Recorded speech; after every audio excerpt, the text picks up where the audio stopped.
The red wine exploded across my white silk dress, soaking into the fabric like a slow bleed. Gasps rippled through the room, Christmas carols faltering mid-note. My sister-in-law's voice sliced the air. "You ruined everything!" Cameras flashed, phones rose, and the humiliation was instant, public, deliberate. I didn't argue, I didn't cry, I smiled. Because what they saw as a disaster was only the opening move of a game I'd been playing for years. Every cruel smirk, every whispered insult, every scheme they thought I'd never uncover, I had recorded it all. And tonight, I was ready to burn their world down. The scent of pine and cinnamon clung to the air as I stepped through the grand entrance, the chandelier above scattering light over polished marble floors. Cameras from the local news crew lingered on my smile, the same smile I'd perfected for years, warm, gracious, untouchable. My white silk dress shimmered with a pearl sheen, a deliberate choice. In this house, symbolism was a language, and tonight I intended to speak it fluently. The gown was purity, elegance, and fragility. But fragile things can be sharper than glass when they break. The house was dressed for perfection. Wreaths with gold ribbons hung at precise angles. Every glass was aligned on the table as if placed by a ruler. A 12-foot Christmas tree dominated the corner, its ornaments reflecting the glow of hundreds of fairy lights. At the center of it all sat the table, where my seat was positioned awkwardly at the far end. From there, I could smile at the cameras but not speak into the microphones. A dead zone for any narrative I might have tried to own. Clever, but not clever enough. As I made my way to my chair, I caught my sister-in-law, Grace, watching me with a smile that never touched her eyes. Her dress was scarlet, deliberately echoing the family's corporate colors. She leaned toward her mother, whispering something that drew a sharp nod. Then she lifted her phone beneath the table, thumb flicking across the screen. I didn't need to see the screen to know she was setting something in motion. My guess was confirmed when a man in a tailored suit, a distant cousin with too much money and too little charm, showed up at her side moments later. He glanced at me, smirked, and left through the back door. My plate was filled by a servant who avoided my eyes. Conversation flowed around me, carefully curated for the guests, the press, and the live stream audience. My husband Daniel sat 3 seats away, flanked by his mother and sister. He raised his glass to toast some new corporate achievement, his voice smooth, confident, practiced. He didn't look at me once. But when I shifted my gaze, I caught the tiniest flicker of movement. Grace sliding her phone across her lap, angling the camera to capture me. Halfway through the meal, a vibration in my clutch drew my attention. I slipped my phone out beneath the tablecloth. A single message from an unknown number. "Don't drink anything they hand you tonight." My pulse quickened, but my face stayed serene. I typed back only one word. Understood. Dessert arrived. A white chocolate souffle crowned with spun sugar. It was beautiful, delicate, and almost too perfect. I didn't touch it. Instead, I rose when the clock chimed 9. That's when it happened. Grace moved with startling precision, as though she'd rehearsed it. One moment she was lifting her glass, the next she lunged, spilling a flood of crimson wine across my gown. The fabric absorbed it greedily, the liquid creeping through like a slow, deliberate wound. The gasps came in a wave, followed by a flurry of flashes from phones and cameras. Somewhere, music faltered, then stopped altogether. "You ruined everything!" Grace's voice cracked through the air, sharp and triumphant. Her eyes were wide, her breath fast, and she turned slightly to ensure the cameras caught the moment. Within seconds, I could hear the faint ping of notifications. Hashtags were being born in real time, ugly and untrue. I looked at her for a long beat, then smiled, calm, composed, almost gentle. I set my glass down without a sound, no apology, no denial. I stepped away from the table, the train of my dress leaving a faint trail of red drops behind me.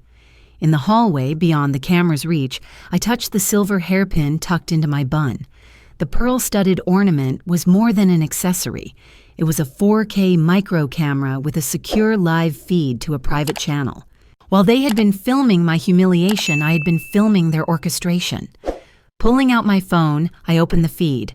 The image was crystal clear. Grace leaning toward Daniel, her hand brushing his arm as he murmured, "Do it now." The timestamp matched perfectly. My fingers hovered over the share icon, but I didn't send it yet. Timing was everything. I heard footsteps behind me, slow and deliberate. Daniel's voice reached me before he did. "You handled that better than I expected." I turned, still smiling. The night's not over. He tilted his head, studying me as if trying to read a language he'd forgotten. I walked past him without another word, the faint scent of spiced wine and expensive perfume trailing behind me. Upstairs, behind a locked door, I reviewed the rest of the footage. Every glance, every whisper, every signal exchanged between Grace and Daniel, preserved in high definition. The world thought I'd been humiliated tonight. They didn't know the wine was just the first crack in their facade. And when the rest broke, it wouldn't be a trickle. It would be a flood. I shut the door to the downstairs lounge, letting the sound of clinking glasses and muffled laughter fade into the background. The air here was cooler, the scent of pine replaced by the faint tang of leather and old whiskey. I dropped onto the velvet sofa, my shoulders shaking just enough to mimic the posture of someone holding back sobs. If anyone peeked in, they'd see a woman broken by public humiliation.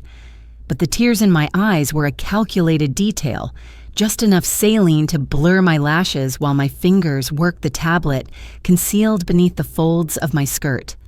A soft chime confirmed I'd connected to the secure server. One swipe, and I was inside the family's cloud storage, the result of 2 years' worth of quietly lifted passwords, cloned drives, and redirected backups. The first set of files went to a locked thread on a private forum for investigative journalists. Unmarked envelopes in a virtual dead drop.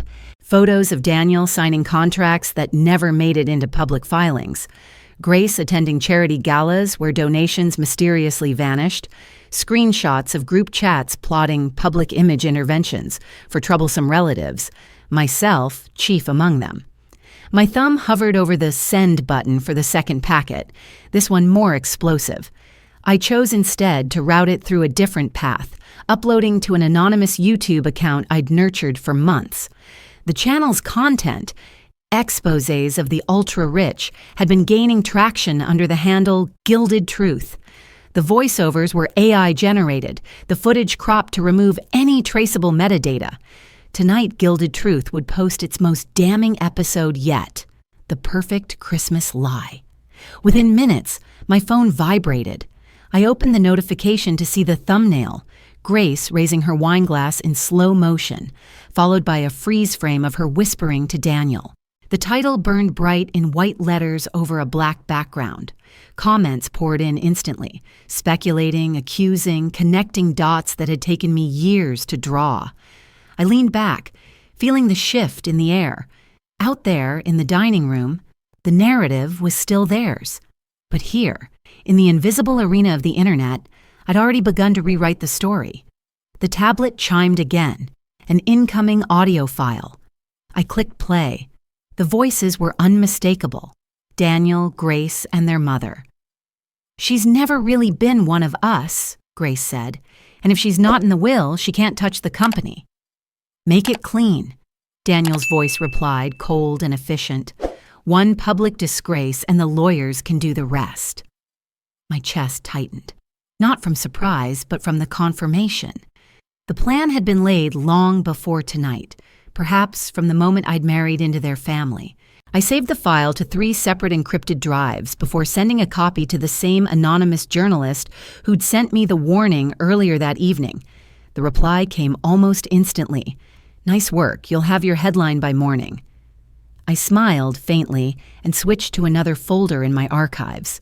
This one was more personal. Messages, bank statements, private memos, all linked to shell companies tied to the family. It was enough to fracture their empire if released at the right moment. I knew the power of timing.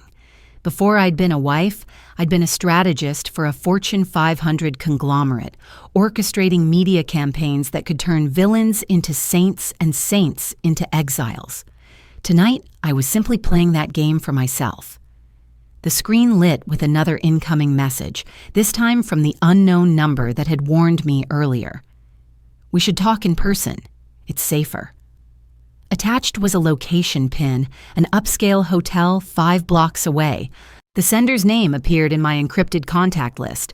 Oliver Grant, investigative reporter, Pulitzer nominee, and the only person I trusted with my real plans. Oliver and I had met months ago, after he'd published a piece on political donors laundering money through charities. I'd reached out, offering him a lead. He'd quickly realized my lead was more like a loaded arsenal. Since then, he'd been my ghost in the machine, planting seeds in the press, keeping my name clean, and feeding me intel from sources I couldn't reach. Before I could respond, another notification appeared, this one from my deep surveillance system. Grace had been busy. A new file had appeared in her personal drive, labeled Final Proof. I tunneled into it, my heart slowing with the cold focus of a surgeon. The video opened with my face, my voice, my apartment. But the words spilling from my mouth were treason, statements that, if believed, would not just ruin me, but brand me as a national threat. It was a deep fake, skillfully rendered, the lighting and cadence nearly flawless. I let it play twice, noting the subtle inconsistencies, unnatural blinks, slight mismatches in lip movement. Enough for an expert to prove it false, but not enough for a casual viewer to doubt its authenticity. In the wrong hands, this could destroy me before I could make my next move. I saved the file, tagging it as priority threat. Then I composed a single-line message to Oliver. "They're escalating. Meet now." Outside, I could hear the faint hum of conversation as dessert plates were cleared. They thought I was hiding, licking my wounds. They thought the wine had broken me. But the truth was already out there, bleeding into the feeds, infecting the narrative. And the weapon they'd just built for my destruction? By the time I was finished, it would detonate in their hands. The rumors began quietly, like the first ripple on still water. A trusted family friend leaked to a lifestyle magazine that I'd been diagnosed with a rare, aggressive illness. I didn't confirm it, but I didn't deny it either. My social media posts shifted subtly. Muted colors, reflective captions, a photo of me gazing out a rain-slicked window. The comments flooded in, full of sympathy and speculation. 2 days later, another whisper slipped into the right ears. I intended to transfer my assets to Daniel to simplify estate planning.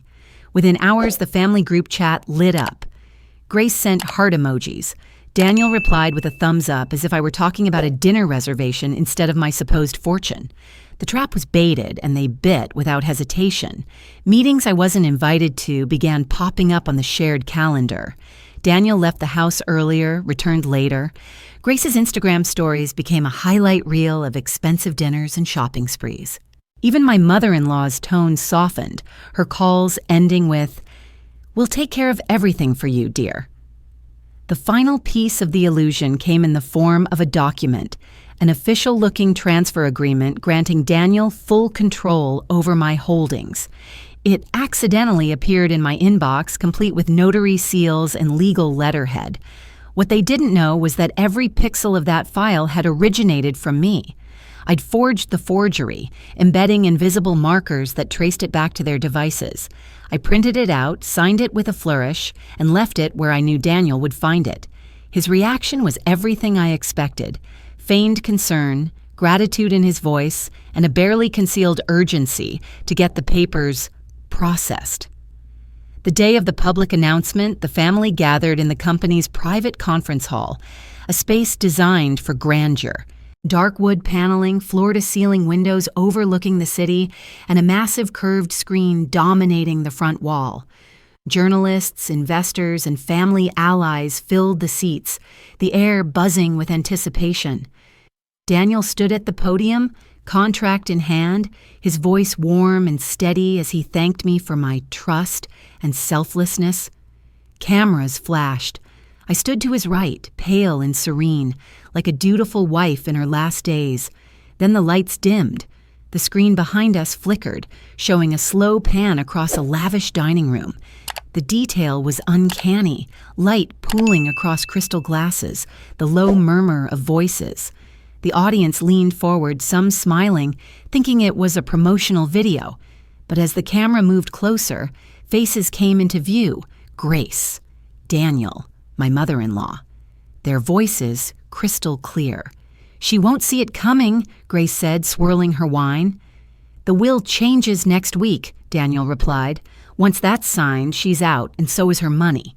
Laughter followed, low and sharp. The footage was rendered in photorealistic VR, every expression and movement drawn from real recordings, merged seamlessly with reconstructed scenes. To the untrained eye, it was like stepping into a memory.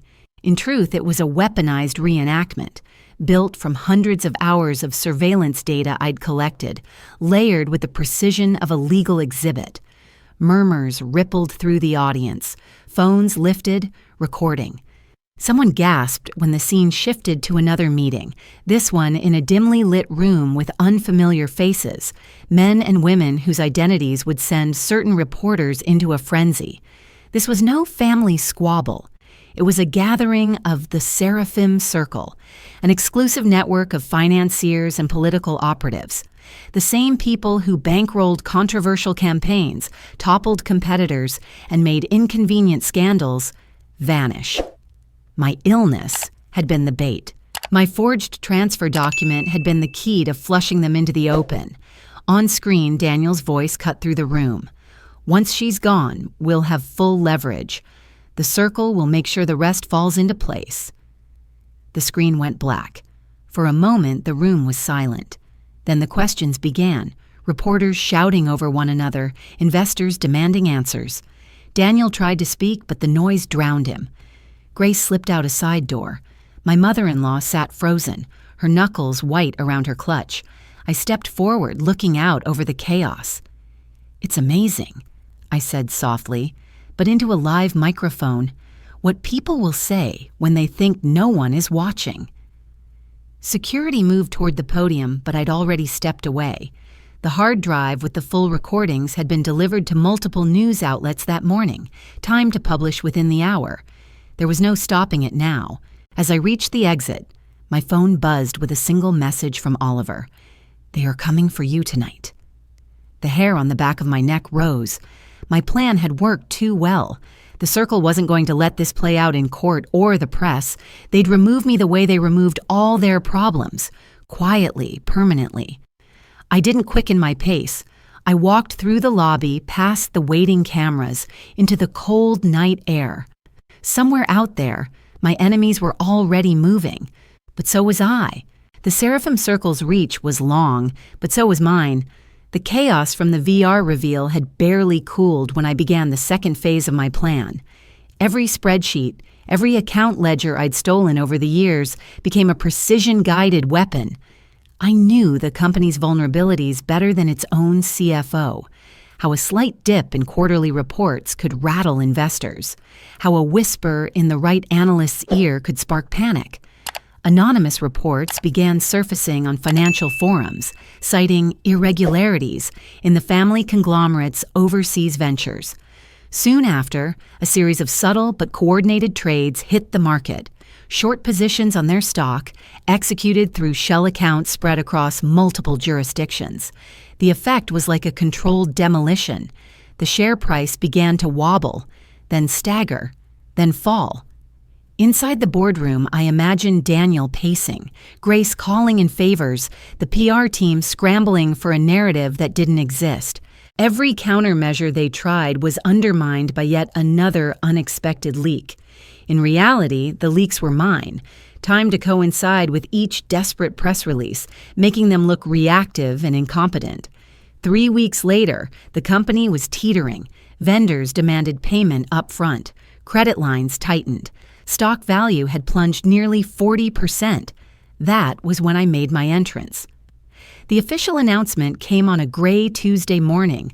A mysterious consortium of investors had stepped in to rescue the company with a substantial cash injection. The relief in the press was palpable. Headlines spoke of fresh capital and strategic turnaround. It wasn't until the emergency board meeting that the consortium revealed its true face, mine. I walked into the conference room wearing the same pearl white silk I'd worn that Christmas night, now pristine again. The irony wasn't lost on anyone. "I'll be brief," I told the board, sliding a stack of documents across the polished table. "You're in free fall. I can stop it. In exchange, I want full executive control, indefinite, non-revocable." A murmur swept through the room. Daniel's jaw tightened. Grace's eyes narrowed. The chairman, an old family ally, tried to stall. "This is irregular." "So is insolvency," I replied evenly. "We vote now." The decision wasn't unanimous, but desperation outweighed loyalty. One by one, hands went up. The final count tipped in my favor. "Motion carried," the chairman said, his voice brittle. I leaned back in my chair. "Then let's begin." The first wave of changes was surgical. Redundant departments were merged, questionable contracts dissolved. Those who had mocked me in hallways or excluded me from meetings found themselves reassigned or unemployed. I hired a new chief compliance officer, a quiet, meticulous woman named Lillian, who'd spent the last decade dismantling corruption rings for federal agencies. It didn't take Lillian long to uncover something explosive. The family's flagship charity, Grace's Pet Project, was riddled with discrepancies. Grant money that never reached its intended recipients, phantom events billed at 6 figures, donations funneled into offshore accounts. Grace didn't know that the junior accountant assigned to her was one of my people, planted months before. Every suspicious transfer, every falsified receipt had been documented and forwarded to an encrypted archive. The day the audit results landed on my desk, I felt the shift. Grace's name wasn't just attached to the misconduct, it was woven through every fraudulent transaction like a signature. We set the trap for the next board meeting. The agenda looked routine. Quarterly performance review, updates on the charity's outreach. Grace came in wearing a confident smile, unaware that half the room had already seen the evidence packet marked with her initials. Halfway through her presentation, the conference doors opened. 2 uniformed officers stepped inside, their presence sucking the air out of the room. "Grace Whitmore," one of them said, "you are under arrest for embezzlement, wire fraud, and money laundering." Her smile collapsed. "This is insane," she sputtered, looking around for support. Daniel didn't move. My mother-in-law stared straight ahead. "This is a mistake." Grace's voice rose as the officers approached. I met her eyes across the table. "No, Grace, this is accounting." Flashes popped as reporters in the hallway captured the moment she was led out, wrists cuffed, face pale. The live feed from the company's own PR team, meant to broadcast a story of stability, had just become the top trending scandal in the country. The meeting dissolved into chaos, board members murmuring, phones buzzing with breaking news alerts. I gathered my papers calmly, tucking them into my leather portfolio. Outside, the winter air was sharp, almost clean. Grace was gone. The company was mine. And the circle. The circle was next. The weeks after Grace's arrest were a blur of meetings, press conferences, and aggressive restructuring. Headlines hailed me as the savior of the company, the woman who cleaned house when no one else dared. But behind closed doors, I felt the edges of something colder taking root. Decisions came faster now, and mercy was no longer part of the equation. I didn't hesitate to cut divisions that underperformed, regardless of the people left behind. I negotiated contracts with a smile while quietly forcing terms that would cripple my counterpart if they faltered. The irony was sharp. I had become the very thing I'd once despised. One morning, Lillian entered my office, her expression uncharacteristically tight. "We have a problem," she said, placing a folder on my desk. Inside were court summonses, bank records, and a formal indictment against one of my own. Evan, a junior analyst who had been with me from the start, was accused of insider trading. The trades in question had been part of my calculated market maneuvers, but they were executed under his credentials. He doesn't have the resources to fight this, Lillian said quietly. They'll make an example of him. I stared at the documents, the paper blurring. Evan had never asked questions, had never wavered in his loyalty, and now, because of me, he was looking at years in prison. The realization lodged in my chest like a shard of ice. That night, I sat alone in my office, the city glittering beyond the glass wall. I told myself Evan knew the risks, that everyone in this game did, but the voice in the back of my mind whispered that I'd crossed a line I could never uncross. I poured a drink and turned to my private accounts, thinking to set aside funds for Evan's defense. That was when I saw it, an anomaly in the asset ledger. Daniel's personal accounts had been emptied, the funds moved to a web of offshore holdings. A deeper dig revealed something worse. He'd liquidated not just his own assets, but joint investments we'd made, siphoning my share without a trace. The next morning, I confronted him in his penthouse, a place I hadn't stepped into in months. He was calm, almost amused. "You've done well, Emily," he said, pouring himself coffee, "but this was always going to end the same way." "What did you do with the money?"